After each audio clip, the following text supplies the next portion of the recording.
매일 이 경제 브리핑을 해드리기로 약속을 해서 오늘 나왔습니다. 특별한 이슈가 있으라기보다도 최근에 여러 논란이 되고 있는 부분을 좀 분명히 클리어 해드리는 게 좋을 것 같아서 지금 제일 경제 문제에서 이슈되는 게 새누리당에서 발표한 양적 완화 문제인 것 같습니다.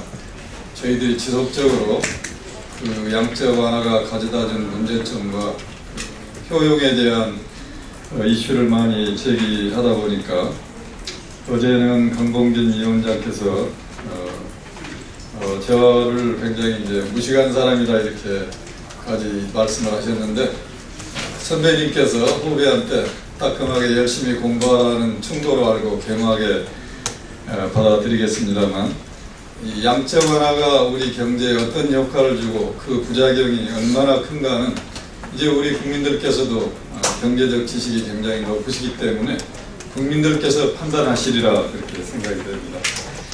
지금 얘기하는 것은 산업은행이 발행한 채권을 중앙은행 인수해서 그 자금으로 기업 구조조정을 하겠다 이렇게 얘기를 하는데, 지금 산업은행이 자금이 없어서 구조조정을 못하는 게 아닙니다. 지금 산업은행은 여러 가지 그 상태를 저희들이 체크해 보니까 상당히 조건이 괜찮습니다. 2015년 말 산은의 BIS 비율은 14.1%로서 BIS에서 요구하는 12%를 능가하기 때문에 상당히 이제 자금이 그 여력이 많이 있고, 또 상금채하고 국채하고 시중에서 금리의 스프레드가 한 10bp밖에 되지 않기 때문에 자체 신용으로 의지만 있다면, 정말 필요하다면 중앙은행을 동원하지 않고도 충분히 채권을 발행해서 구조조정을 할 수 있는 부분이 있고, 또 최근에 대우증권 매각으로 2조 3,250억 원의 자금을 회수한 부분이 있습니다. 또 엊그저께 발표했는데 금년에 매각 대상이 46개 비금융 자회사를 매각하겠다. 장부가만도 한 3,400억이고 산업은행이 5% 이상 출자한 비금융회사가 377개 회사로서 장부가 기준으로 9조 3천억입니다. 이런 것만 제대로 정부에도 무리하게 중앙은행을 동원한 양적 완화를 통해서 구조조정을 해야 될 그런 절박한 상황은 아니라고 생각이 됩니다. 지금 구조조정이 절박한 문제고 반드시 해야 되는데 잘 안 된 이유가, 저희들이 보기에는 대주주들이 손실을 감수하지 않으려고 하고 있고, 그 대주주들 그동안 정부와 여당이 감싸나 주었기 때문에 구조조정이 잘 안 되는 거다. 또한 정부 여당이 구조조정을 최우선 과제로 꼽으면서도 경제와 산업 트렌드를 읽지 못한 산업 재편 전략 부재 등으로 구조조정의 골든타임을 놓치고 나서 지금 국회 탓도 모자라서 지금 자금 탓으로 오도하고 중앙은행을 동원하려고 하고 있습니다. 우리가 생각하는 올바른 구조조정 방향은 불가피한 구조조정의 경우 기존 대주주만을 보호하는 것이 아니라 사회 안전망을 강화하여 근로자를 보호해야 되는 것이 선결 조건이라고 생각이 됩니다. 총수라 명명되는 사실상의 지배주주가 회사 내 공식적인 직함이 없이도 그룹 전체에 의사결정을 미치는 권한을 가진 대신 책임은 거의 지지하는 문제가 결론적으로 재무적 위기에 처한 회사의 효율적인 구조조정을 방해하고 있습니다. 한계 기업에 대한 구조조정은 금융권에 자율적으로 맡기되 소수 대기업과 한정된 주력 품목에 치중된 산업 구조의 문제와 같은 굵직한 구조조정 문제를 정부가 솔선수범에 나서서 풀이할 것이라고 생각이 됩니다. 그리고 산업은행의 경우에는 기업들의 장기 먹거리가 되는 미래 전략 산업의 투자를 또 유도하는 것이 바람직하다. 또 성숙기 쇠퇴기에 들어선 산업에 대한 인식을 정확히 하고 기업의 미래 가치를 정확히 반영하여 유연하게 정책 자금을 집행하는 것이 지금 이 시점에서 산업은행이 해야 될 일이다 이렇게 생각이 됩니다. 또 한 가지, 엊그저께 이제 언론 보도를 보면 각 당의 공약을 비교해서 필요한 재원을 발표한 게 있습니다. 거기 보면은 저희 당의 경우 147조가 필요하고 다른 당의 경우 한 45조에서 50조가 필요해서 우리 당이 굉장히 무리하게 공약을 한 것처럼 발표되어 있습니다만, 그 그 부분에 대해서 저희들이 좀 설명을 드리고자 합니다. 2015년 국내 총 생산에서 투자가 차지하는 비중은 29.1%로서 외환위기 때인 1998년의 31%보다도 낮아지며 국내 총 생산 대비 민간 소비도 49.5%로서 외환위기 이후 최저 수준에 이르렀습니다. 외환위기 때는 수출이 급증했으나 현재 수출은 2015년 1월 이후 거의 16개월째 감소하고 있습니다.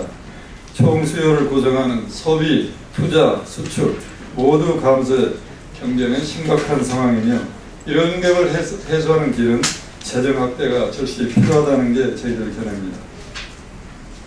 법인세 인하의 투자 증대 효과는 지금 거의 나타나지 않고 투자에 소극적인 대기업들은 막대한 사내 유보 자금을 쌓아두고 있습니다. 기업들은 2015년 말 현재 348조 원의 예금을 가지고 있는데 그 중에서 85%에 해당되는 295조 원이 저축성 예금입니다. 기업 예금은 이명박 박근혜 정부 기간 동안 2008년 이후 계속 급증하고 있습니다. 국내 총 생산 대비 가계소득 비율이 1995년 69.6%에서 계속 하락하여 2014년 64.3%까지 하락해 있습니다. 1,300조 원의 가계부채 부담으로 가계는 소비를 늘릴 여력이 지금 소진되어 있습니다. 기업은 투자에 소극적이고 수출도 감소하는 상황에서 정부 지출을 확대하는 적극적 재정 정책이 필요한 상황이라고 보여집니다. 그러나 국내 총 생산 대비 일반 정부 지출 비율은 32%로서 굉장히 정체되어 있는 상황입니다.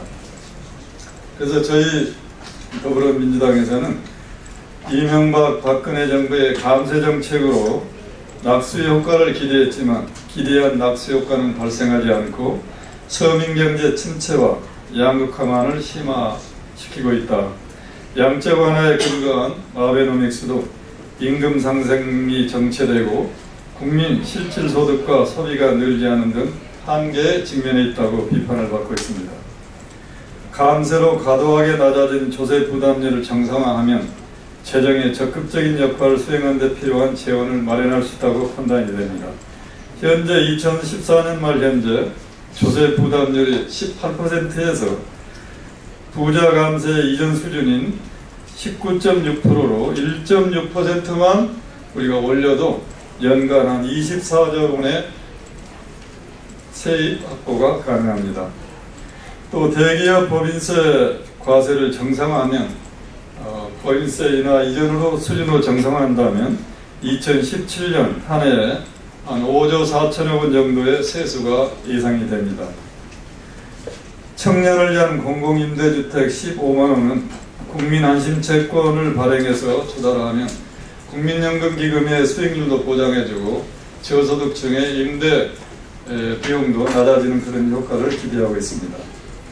유승민 의원도 불가능하다고 한 박근혜 정부의 정세 없는 복지 정책에 우리가 그 프레임에 얽매여 가지고 그걸 강조하다 보니까 매년 세수는 한 10조 정도 적자를 나타내고 있고 국가 부채는 계속 1년에 한 50조 이상 증가하고 있는 현실입니다. 우리 당은 조세 부담률을 감세 정책 이전 수준으로 정상화하고 SOC, 국고보조금 사업 등에서 발생하는 정부 지출 낭비 요인을 제거하여 공약 재원을 마련할 것입니다. 재원 마련을 바탕으로 좋은 일자리 창출, 기초연금 30만 원, 공공임대주택 건설 등 서민 경제를 활성화하고 일자리를 창출하는 재정정책을 적극적으로 포함해서 더불어 성장을 달성하고자 합니다. 정부 소비와 정부 투자는 10억 원당 취업 유발 개수가 각각 15.3명, 13.4명으로 민간 투자나 수출보다 일자리 창출 효과가 훨씬 더 크다는 게 입증이 되고 있습니다. 저희 당은 재정 투입을 토목사업보다는 고용 유발 효과가 높은 보육, 돌봄, 포괄 간호 서비스 등 보건 및 사회복지에 적극적으로 투자하여 서민계에 직접적 도움을 주고 일자리도 창출하고자 합니다.